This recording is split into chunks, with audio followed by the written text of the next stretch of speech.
Los ángeles son seres de luz creados por Dios. Solo que una parte de los ángeles se unió a una grande rebelión que ocurrió en el cielo.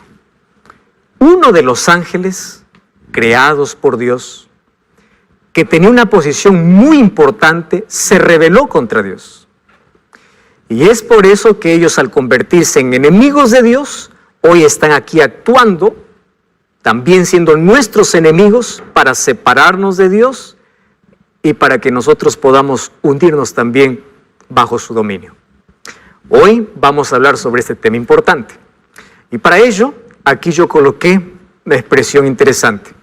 La parte de los ángeles lideradas por Satanás se rebeló en el cielo y actúa en el planeta como el peor enemigo en el contexto de una guerra cósmica entre el bien y el mal. Todos nosotros estamos viviendo en un grande conflicto. Y aquí en esta lucha los ángeles tienen una parte importante. ¿De qué manera ellos intervienen? Primero comencemos definiendo qué significa ángel. Para ello hay dos palabras. La primera es en hebreo y la otra es en griego o latín. En hebreo, malak significa mensajero y la palabra ángelos, que significa también mensajero de Dios. Hay muchos libros y muchas películas que hablan acerca de quiénes son los ángeles. Especialmente se habla mucho acerca del ángel de la guarda.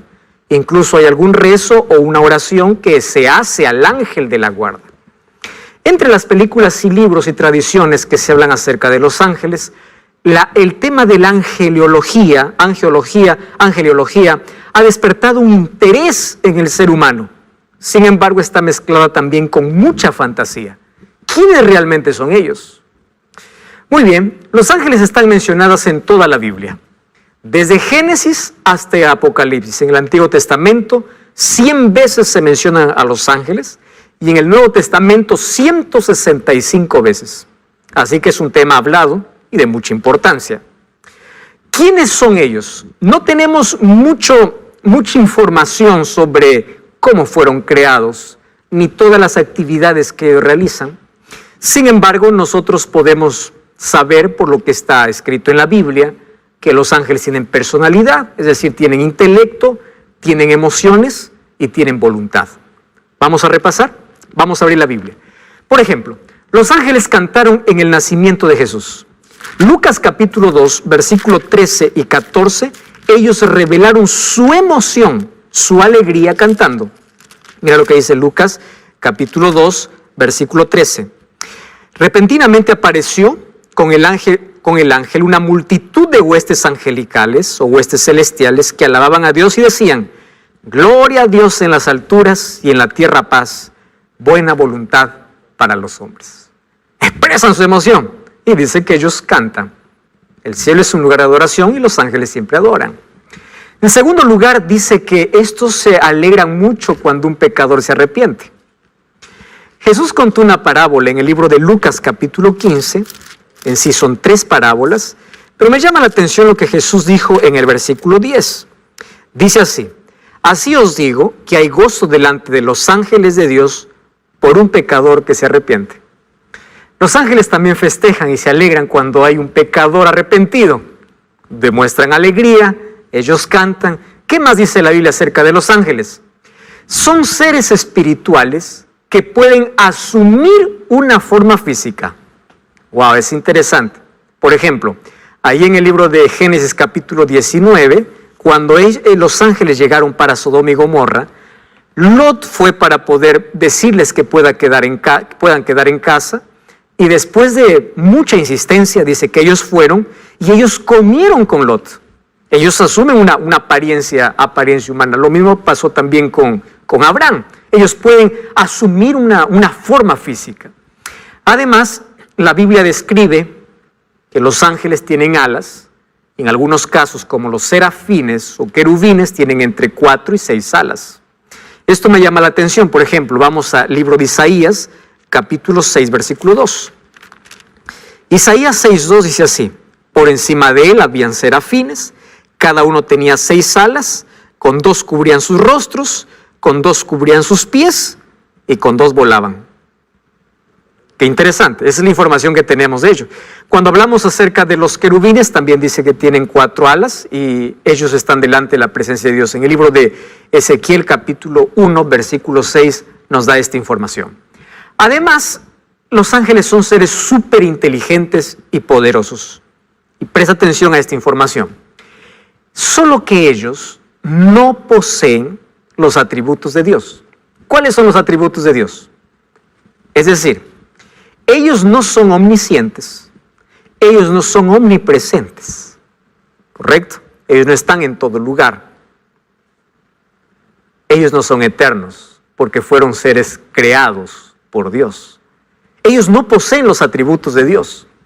Sin embargo, ellos sí son superiores a los seres humanos. Cuando David decía, ¿quién es el hombre para que tengas de él memoria? Dice, lo has hecho un poco menor que los ángeles. Claro, son seres allí superiores, solo que son diferentes de Dios. Ellos no conocen todo, no lo pueden todo, no están en todas partes. Ellos están sujetos al tiempo, al espacio, necesitan moverse de un lado para otro. ¿Qué nos dice la Biblia acerca de los ángeles? Los ángeles, como son criaturas, o mejor, seres creados por Dios, ellos no reciben adoración. ¡Wow! ¡Qué importante! Superiores al ser humano, pero ellos no reciben ni veneración, préstame atención, ni adoración. Ni siquiera permite que un ser humano se arrodille. El libro de Apocalipsis capítulo 19, versículo 10, nos hace esta declaración. Dice así, yo me postré a sus pies para adorarle y él me dijo, mira, no lo hagas. Yo soy consiervo tuyo y de tus hermanos que retienen el testimonio de Jesús. Adora a Dios. Ellos no reciben adoración. Ellos son seres creados. No sabemos si todos fueron creados a la vez o Dios los creó en diferente tiempo, no tenemos esa información. Y aquí hay un asunto interesante que debemos comprender de los ángeles. Los ángeles no son las almas, esa palabra almas lo voy a colocar entre comillas porque en sí no existe. Las almas de las personas muertas, no es que, una persona murió, ya su alma fue y se convirtió en un angelito. Eso no existe.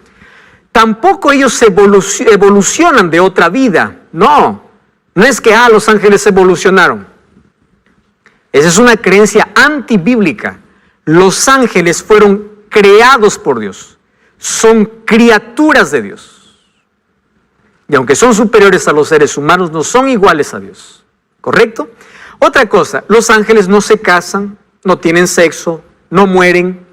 No existen ángeles bebés ni ángeles adolescentes y no hay evidencia que Dios esté creando nuevos ángeles. Esto es interesante. Entonces, los ángeles no se casan, no mueren y no existen ángeles bebés ni adolescentes. ¿Recuerdas cuando Dios creó a Adán? No lo creó bebé, lo creó ya un ser humano. Entonces, los ángeles también son creados de esa manera. Y no es que ellos se reproducen.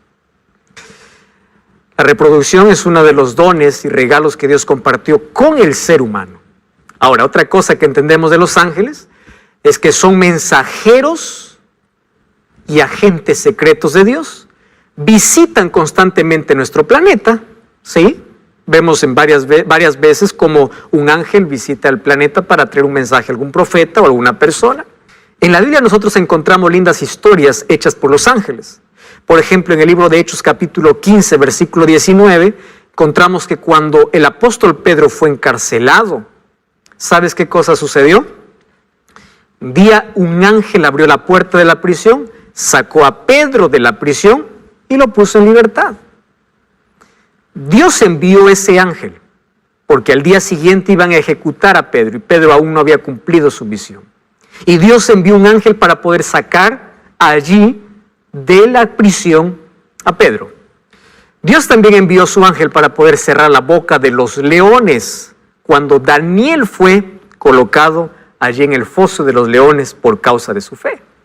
Los ángeles cumplen una labor importante y una de las que más me encanta y de lo que más repetimos acerca de los ángeles es que ellos protegen a los seres humanos y mucho más a aquellos que se entregan a Dios por completo.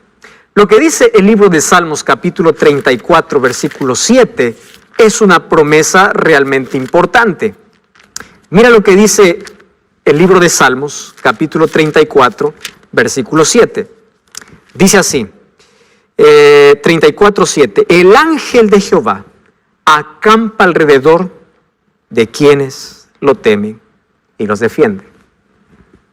Me encanta esta promesa. Ellos cuidan, ellos protegen. Satanás puede intentar hacerte daño, mas ellos te protegen.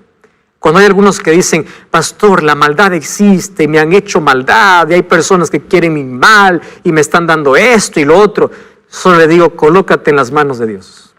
Dios protege. Satanás no puede tocar tu vida a menos que Dios lo permita. Y cuando Dios lo permite, no es para destruirte, es a veces para pulir nuestro carácter. Muy bien, ellos forman parte de la comitiva divina en ocasiones especiales. ¿Tú sabías que los ángeles estuvieron presentes cuando Dios entregó la ley a Moisés? Fíjate lo que dice el libro de Hechos capítulo 7, versículo 53. Hechos capítulo 7, versículo 53. Dice así, vosotros que recibisteis la ley por disposición de ángeles y no lo guardasteis. Cuando Dios entregó la ley a Moisés, también estaban allí los ángeles. Y nosotros allí vemos que también acompañarán a Jesús en su segunda venida. El libro de Mateo capítulo 24, al hablar acerca de la venida de Jesús, dice que será gloriosa. Y el versículo 31 dice así, cuando el Hijo del Hombre venga en su gloria y todos los santos ángeles con él, entonces se sentará en su trono de gloria.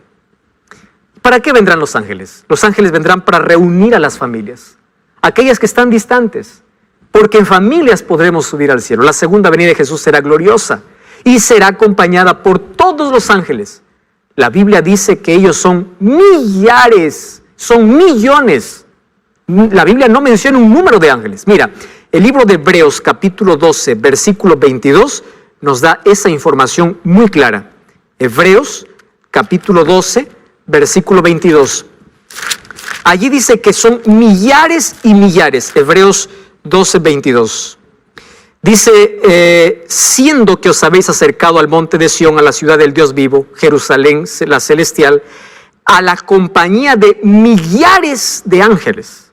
Y cuando nosotros vamos a Apocalipsis capítulo 5, versículo 11, dice así, miré y oí la voz de muchos ángeles alrededor del trono y de los seres vivientes y de los ancianos, y su número era millones de millones. ¡Wow! Impresionante, millares y millones. La Biblia también dice que los ángeles tienen nombre. La Biblia, por ejemplo, conocemos el anuncio del ángel Gabriel a María. Gabriel también se apareció a Daniel para poder explicar la misión o la visión que él no entendía. Los ángeles tienen nombres, tienen sentimientos, también expresan sus emociones, son superiores a los seres humanos, pero inferiores que Dios. Además, dice así, una de las más grandes misiones de los ángeles fue asistir a Jesús en su ministerio a favor de la humanidad. Ellos siempre acompañaron a Jesús. Por ejemplo, los ángeles anunciaron el nacimiento de Jesús. ¿Quién anunció a María que ella iba a ser la madre del Salvador? Un ángel. Allí en el libro de Lucas 2, 13 y 14 dice, el ángel se le apareció. Aconsejaron a José y María para que huyeran a Egipto, porque Herodes les estaba persiguiendo. Un ángel fue, dice Mateo 2, 13 al 15, y allí en sueños se le apareció a José. Y le dijo, es hora de que vayas a Egipto. Y José, escuchando la voz del ángel, se levantó, tomó a María y a Jesús y huyeron para Egipto. Fue por la voz de un ángel. Además, acompañaron a Jesús después de la tentación en el desierto. Mira cómo los ángeles acompañaron a Jesús en todo momento. En el libro de Mateo capítulo 4, versículo 11, dice así, y el diablo le dejó, y he aquí vinieron ángeles y le servían. Después de la tentación, ¿quiénes aparecieron? Los ángeles de Dios para poder servir. Acompañaron en su muerte, en su resurrección, también estuvieron allí los ángeles, escoltaron a Jesús cuando ascendió al cielo y ellos formarán parte de su comitiva cuando regresen a esta tierra. Me encanta aquel momento que describe Salmos capítulo 24, cuando Jesús ingresó al cielo. Mira, el capítulo 24 habla acerca del Rey de Gloria, del momento cuando Jesús entró después de la victoria. Y allí dice que se escuchaban voces, el versículo 7, alzad vuestras puertas, o alzado puertas vuestras cabezas, alzad vosotras puertas eternas, y entrará el Rey de Gloria. ¿Quién es el Rey de Gloria? Jehová el fuerte y valiente, Jehová el poderoso de batallas. Gran coro de ángeles allí, una vez más recibieron a Jesús después de la victoria. Y ellos finalmente acompañarán cuando Jesús venga por segunda vez.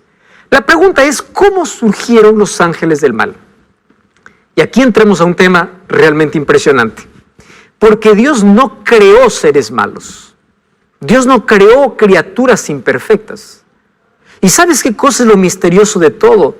Es que los demonios son mencionados como 100 veces en la Biblia, pero ¿quién fue el primer demonio? Fue un ángel perfecto. Un ángel creado por Dios. ¿Y qué cosa es lo que me llama la atención? Cuando yo voy a la Biblia, en el libro de Isaías capítulo 14, versículo 12, yo encuentro cómo es que un ángel perfecto se rebeló contra Dios. Isaías 14, 12 dice, ¿cómo caíste del cielo, oh lucero, hijo de la mañana? ¿Sabes? La palabra lucero es el significado del nombre Lucifer. Lucifer significa lucero, hijo de la mañana.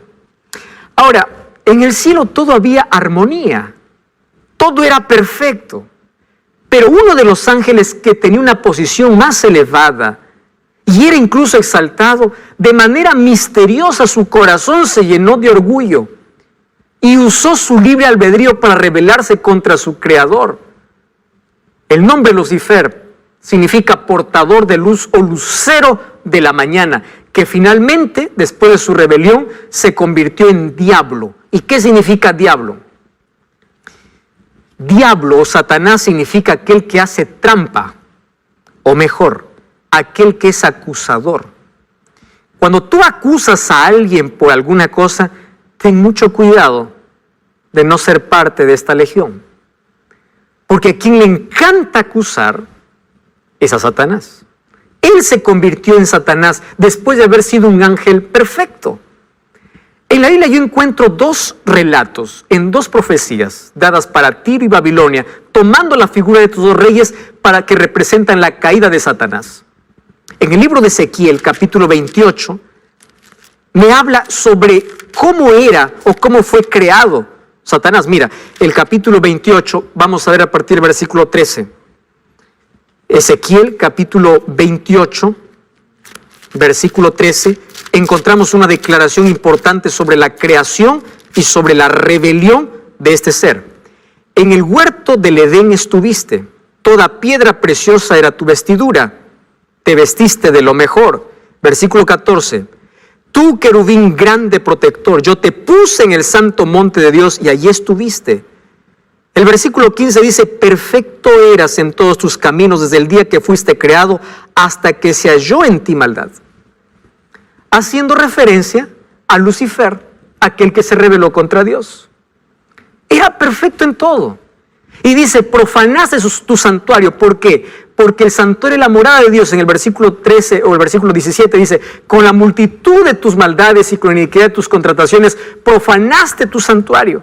Él estaba en la presencia de Dios. Él era un ángel protector. ¿Protector de qué? De la ley eterna de Dios. Por eso es que él odia tanto la ley de Dios. Un día él estaba en una posición muy elevada, protegiendo la ley eterna de Dios. Cuando hablemos del tema de la ley, vamos a volver a este asunto importante. Por eso es que el pecado para su surgimiento es ilógico.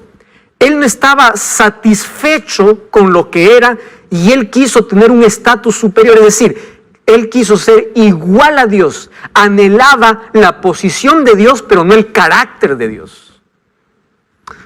Hoy hay muchas personas que cuando dibujan a Satanás, lo hacen allí con cuernos, lo hacen allí con una cola, con uñas grandes, ¿verdad? Ese es el diablo. El diablo no es así. Él fue perfecto. Y aunque el pecado ya deterioró su apariencia, él continúa teniendo la perfección. Claro, ya no es perfecto, porque él fue el originador de la rebeldía. Sin embargo, él fue creado perfecto y continúa manteniendo la belleza. No es aquella imagen que por allí nos han vendido de quién es Satanás. Entonces aquí nosotros podemos decir cómo aparecieron estos demonios, porque un ángel perfecto se rebeló contra Dios. Ahora fíjate, un ser creado no puede ser igual al creador. Y aunque Dios le dio las oportunidades para que cambie y reasuma su lugar, Él no quiso. Que Dios nunca actúa, nunca hace un juicio de una manera repentina. Él da oportunidades. Y Él desperdició todas las oportunidades. Por eso hace que las personas hoy puedan desperdiciar todas las oportunidades que Dios les da. Él decidió enfrentar a Dios, reunió a muchos simpatizantes, Él colocó el espíritu de descontento, fue como una semilla que fue allí abriéndose entre todos los ángeles y declaró una guerra contra Dios. Y allí en el libro de Apocalipsis capítulo 12, versículo 7 hasta el versículo 9, encontramos cómo fue esta guerra en el cielo. Mira, Apocalipsis 12, 7. Dice así: después hubo una batalla en el cielo. Miguel, aquí tomando Jesús el título de general, el título de alguien que pelea. Y dice, y sus ángeles luchaban contra el dragón y sus ángeles. El dragón aquí representa a Satanás. Y no se hallaron ya para ellos lugar en el cielo. Fue lanzado el dragón, la serpiente antigua que se llama Diablo y Satanás, el cual engaña al mundo entero. Fue arrojado a la tierra y sus ángeles fueron arrojados con él. ¿Qué ángeles? Aquellas criaturas de Dios que también ahora formaron parte de esta rebelión. Y es por eso que hoy vemos tantas manifestaciones diabólicas, es que hoy vemos tanta mentira, porque hay miles de demonios también, que por causa de la rebelión fueron arrojados juntos con el iniciador de la rebelión, que es Satanás. Solo que esa rebelión fue trasladada a la tierra. Y nosotros sabemos cómo Satanás, él usa mucho algunas cosas desde el jardín del Edén para poder engañar a todo el mundo. Así como engañó seres perfectos en el cielo, hoy continúa engañando a seres humanos en la tierra. Y lo hace a través de la seducción, lo hace a través de la apariencia bonita. Él se disfrazó en la serpiente porque la serpiente no era el animal que hoy conocemos, era el animal más hermoso de la creación. Sedujo para poder llevar a la desobediencia contra Dios. Así como sedujo en el cielo a los ángeles, hoy seduce al ser humano para que tú te sigas rebelando contra Dios. Y Satanás no ha cambiado de estrategia. Él continúa seduciendo nuestros sentidos. Eva vio del fruto. Continúa colocando duda en el corazón y ofreciendo lo que nunca puede dar. Le dijo a Eva, seréis como dioses. Y miren la ruina en la cual todo el mundo cayó. Así también el pecado se trasladó aquí en la tierra. Entonces, el apóstol Pablo, en el libro de Efesios, capítulo 6, versículo 10 en adelante, dice que nosotros aquí estamos viviendo en una guerra espiritual. Y en una guerra, aquel que está desarmado, aquel que no tiene protección, muere fácilmente. ¿Y qué significa muerte en esta guerra espiritual? Formar parte de Satanás, del ejército de Satanás. El hecho que formes parte del ejército de Satanás y estás condenado a la muerte. Porque él no tiene nada que ofrecer. Placer momentáneo, diversión momentánea, eso es todo lo que ofrece. Pero nunca paz, nunca esperanza, nunca eternidad, nunca vida. Ahora, todos estamos en una guerra. Y él dice así, hermanos, vestíos de la armadura de Dios, porque Dios nos ha provisto de una armadura en esta batalla. Y me gusta lo que dice el libro de Efesios capítulo 6, versículo 10 en adelante.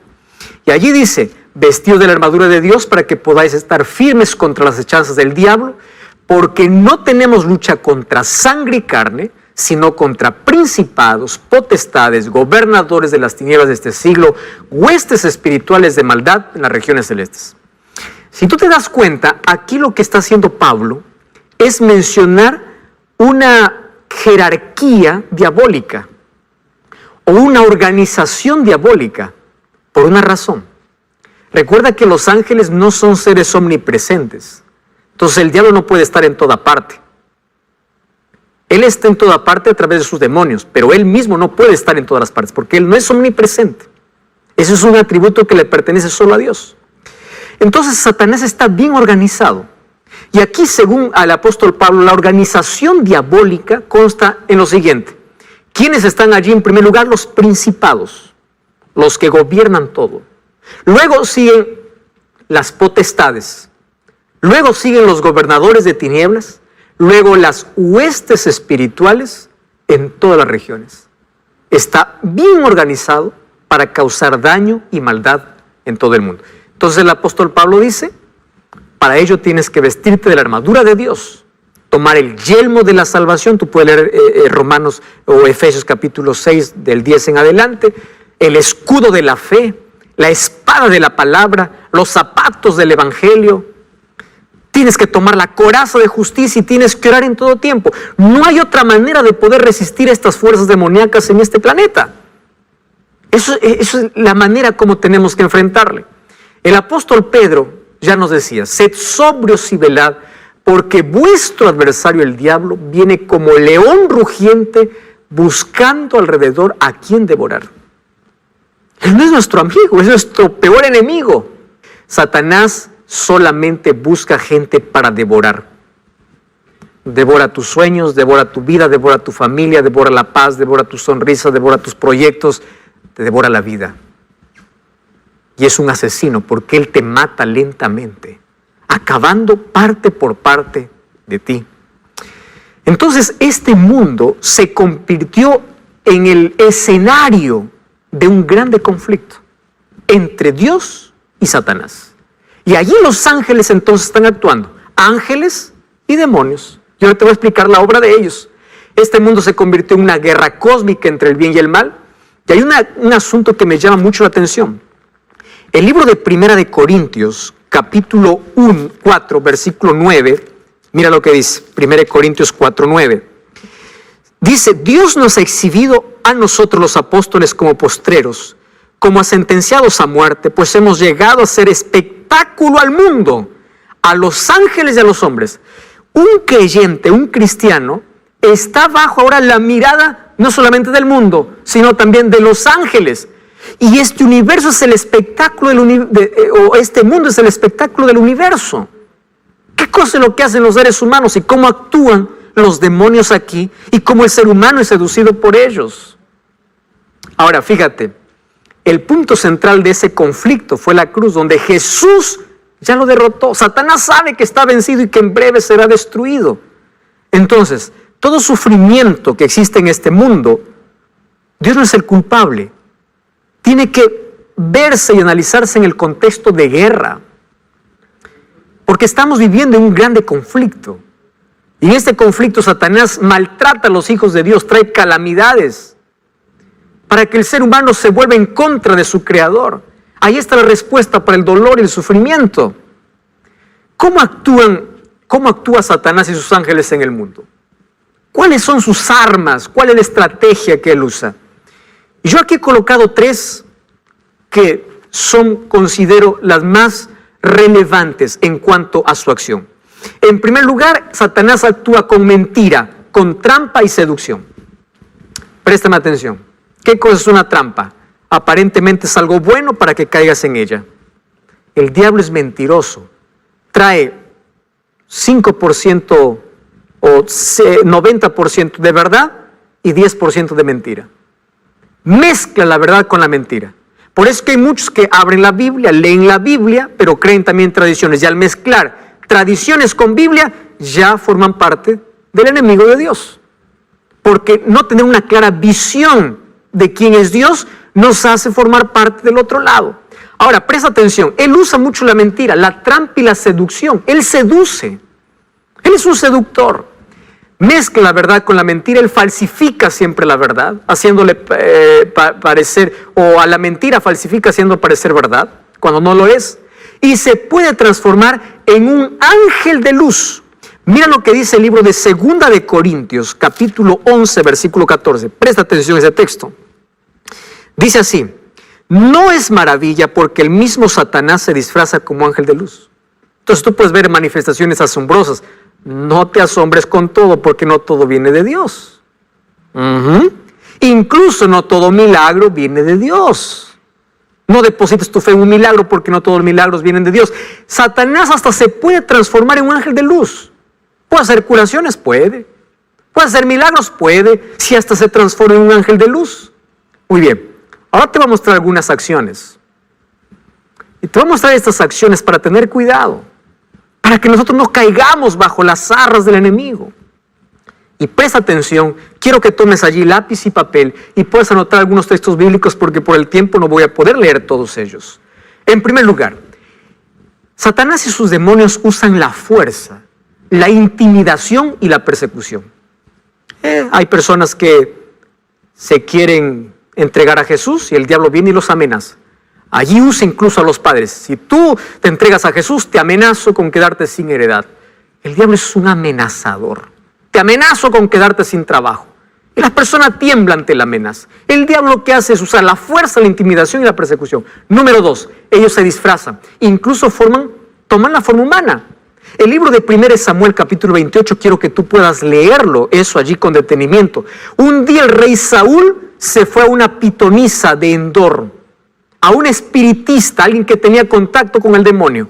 Y le dice, hazme aparecer a Samuel. Incluso Satanás tomó la forma de Samuel. No era Samuel, era el demonio tomando la forma humana.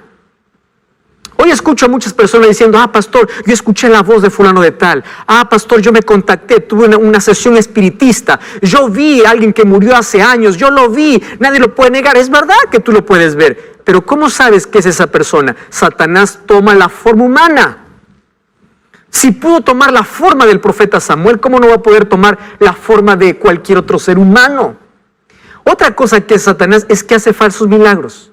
Por eso ya te dije que tu fe no esté basada en un milagro, esté basada en la palabra de Dios. Otra cosa que es Satanás es que ciega la mente de los incrédulos para no discernir el error. Yo voy a leer este texto. Mira lo que dice 2 de Corintios, capítulo 4, versículo 4. Dice así. El Dios de este siglo, es decir, refiriéndose a Satanás, dice, lo cegó el entendimiento de los incrédulos para que no resplandezca la luz del evangelio.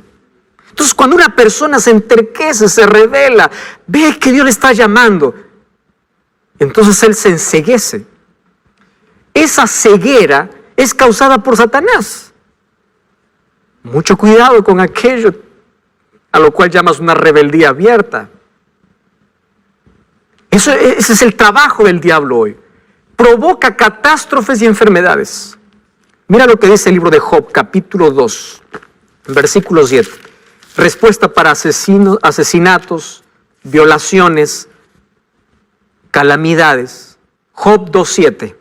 Dice así, salió Satanás de la presencia de Jehová e hirió a Job con una sarna maligna desde la planta del pie hasta la cabeza.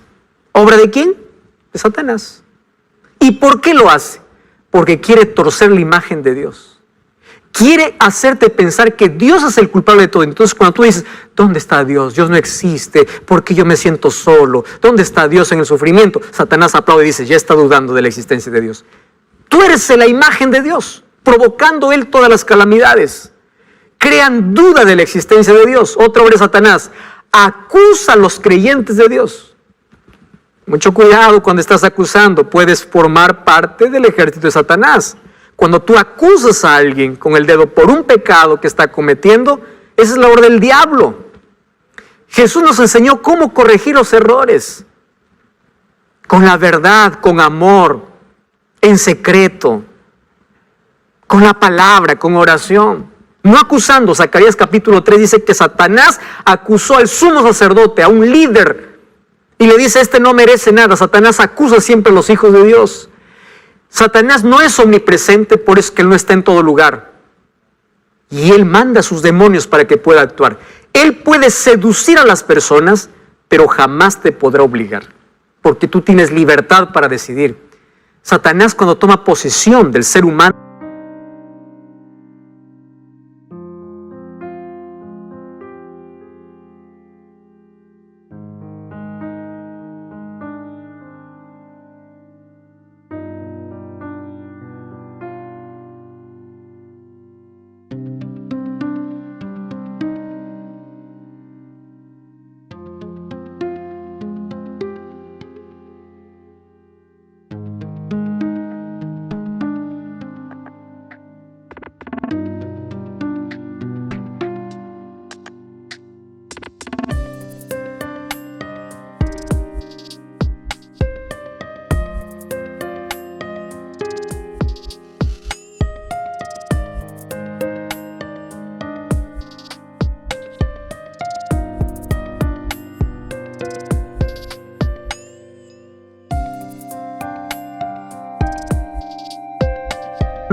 realmente lo esclaviza, lo amarra ante el cigarrillo, ante la droga, ante la pornografía, ante aquellas cosas que le ofrece. Cuando caes en su trampa, te amarra, te esclaviza. Eso es lo que hoy se llama una adicción. Pero en el poder de Dios todo es posible salir, porque Dios tiene mayor poder.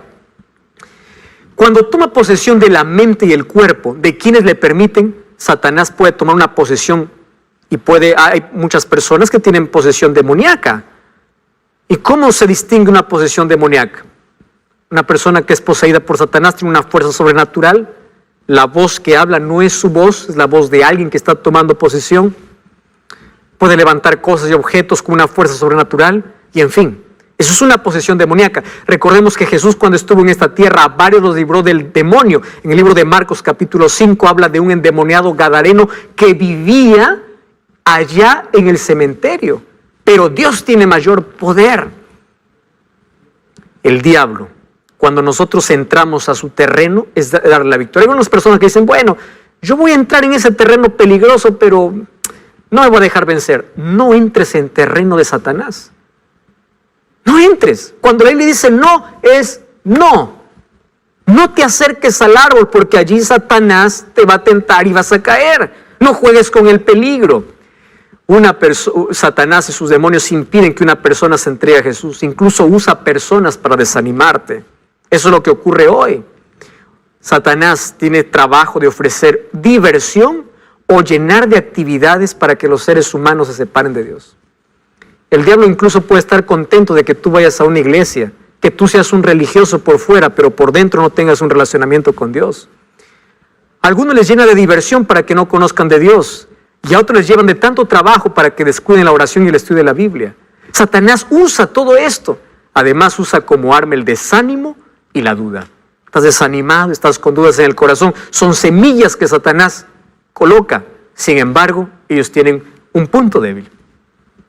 Ellos no soportan ver a un cristiano de rodillas. Ellos tiemblan. El ejército de Satanás tiembla cuando ve una persona.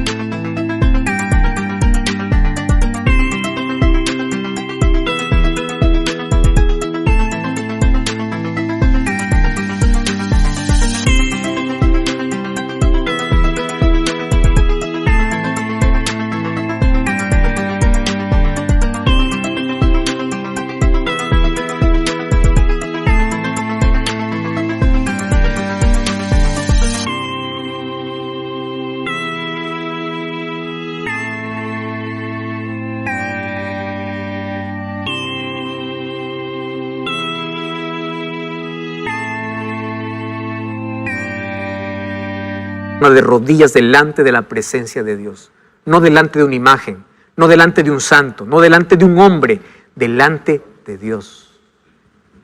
¿Estás entendiendo? Satanás no tiene todo el poder a menos que nosotros lo podamos ceder.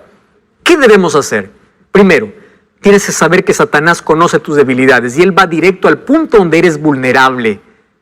Si tú ya caíste una vez, pierdes fuerza para ceder la próxima vez. Por eso, no cedas. Toda adicción, todo problema comienza con una mentira, una sola vez.